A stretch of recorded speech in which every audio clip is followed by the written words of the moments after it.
The room is quiet enough to hear the refrigerator tick. Your phone lifts the ceiling with a pale square, then dies back to black.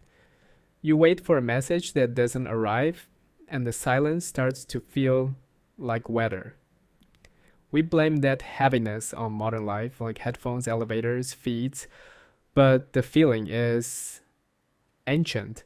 It kept our ancestors alive by screaming when the distance between me and us grew too wide. In 2003, Naomi Eisenberger and Matthew Lieberman showed that social rejection lights up some of the same brain regions as physical pain. That sting is not metaphor, it's wiring. So if the pain is old, the question becomes strange. Before calendars and apps, how did people kill it? When night arrived on the savannah or in a forest clearing, what did a human do with that ache? They fed it with firelight.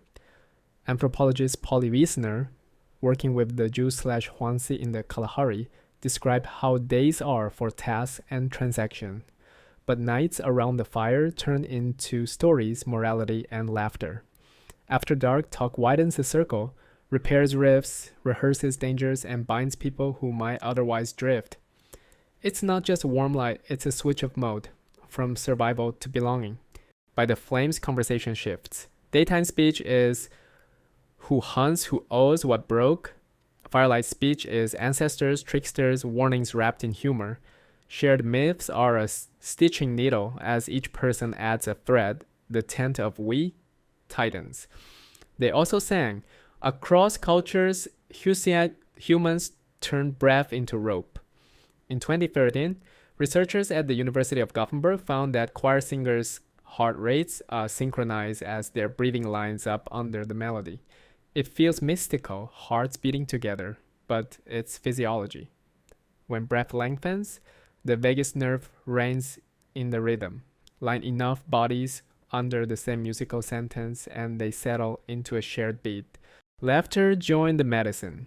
In 2012, studies led by Robin Dunbar showed that group laughter raises pain thresholds, a proxy for endorphins flooding the system. Endorphins are the brain's way of patting you on the shoulder from inside. It's safe here. Stay. A joke by the fire is not just entertainment, it's bonding chemistry. Synchrony work even without melody, drumming, clapping, marching. In 2009, Scott Wiltermuth and Chip Heath found that moving in sync makes people cooperate more. Later work extended it. Synchrony plus exertion bonds even faster. If you've ever rode with strangers or shouted cadence on a run, you'll know the sudden, irrational loyalty. Touch stayed in the toolkit. Grooming in primates buys peace and quiet stress. Humans scaled it up but never abandoned skin. A hand on a shoulder, braiding hair. Passing a baby around a circle. Gentle touch can release oxytocin and endorphins, turning a room into a nervous system that calms itself. The message is simple, you're still inside the fence. Sleeping together mattered too. For much of history, families and neighbors shared one roof, heat and breath pulling in the dark. Communal sleep isn't romantic. Someone snores, someone steals the blanket, but the body learns a night lesson. Even unconscious, I am not alone. Signal was another weapon. Humans invented sound that carries it, talking drums across valleys, bright calls in mountains, horns, bells. They're little miracles of acoustics and also bridges. When you travel by ear, the world shrinks to a circle you can shout across. Sometimes that is the distance between despair and relief. Work helped as well. Not solitary grind, but labor that stacks bodies and rhythms. Harvest, building, carrying water in lines.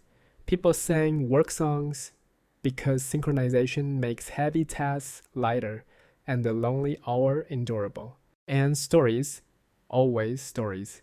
The mind hates pain without pattern. Around a hearth, the womb becomes a tale with characters and cause, sometimes a joke at the end. Wiesner noted that by firelight, people talk about relationships, distant places, and what might be, not only what was. Future casting isn't escapism, it's scaffolding against isolation. Notice what all of this shares. It isn't technology, it's ritual, low warm light. A circle, not rows. breath visible as song or laughter. Bodies moving together, touch that says, you matter. Signal that travels. Stories that carry memory. Loneliness doesn't survive where bodies and attention stay in sync. Here's the twist. Your nervous system isn't asking for more people.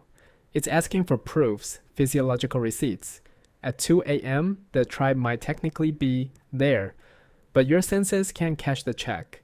No scent of smoke, no micro timing of a friend's inhale before they laugh. No shared weight when the drum hits. The ache isn't irrational. It's an audit. So what would the ancient answer look like in a city apartment? Dim the LEDs and let one lamp become fire. Call a friend and walk while you talk so your steps sync.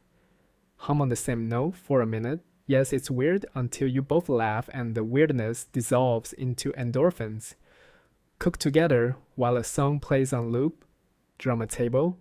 Tell the small story you are going to type and stop when it gets through. None of this is a moral prescription. It's an experiment. How little does it take to bend two bodies into one rhythm? When you understand loneliness as a body level signal, shame has less room to grow. It's not proof you're unlikable, it's proof you are a primate with a brain tuned to other brains. The same switch that once saved you from wandering off a cliff of isolation now misfires in a world where visibility is cheap and embodiment is scarce. Knowledge doesn't cancel the ache, but it gives you handles. History leaves the door ajar. If firelight conversation can widen the circle, maybe a weekly dark hour with phones face down becomes sacred. If song can braid heartbeats, maybe a bad week means 3 voices on a couch learning a chorus. If synchrony builds trust, maybe your group chat meets to carry groceries just to feel like a small village again. If signal matters, maybe you invent a sound you only use for each other. A knock, a whistle, a hey, that means I'm here. No one has the perfect recipe because humans are messy and cultures write different maps. But the outline is stubborn across eras and continents. We gather, breathe, pulse, and tell. The cure for the empty room is not 1,000 more faces. It's one dependable rhythm that admits you back inside. Like tonight, the refrigerator will tick again. The phone will flare and fade. You can wait for the algorithm to seat you at a table, or you can build a tiny hearth from breath and voice and light. Our ancestors learned to make night gentle with almost nothing. That is still available. Maybe the oldest secret is this. Loneliness ends not when the world notices you, but when your body answers another body in time. A drum, a laugh, a breath. The door in your chest opening not to a crowd but to a circle you can carry.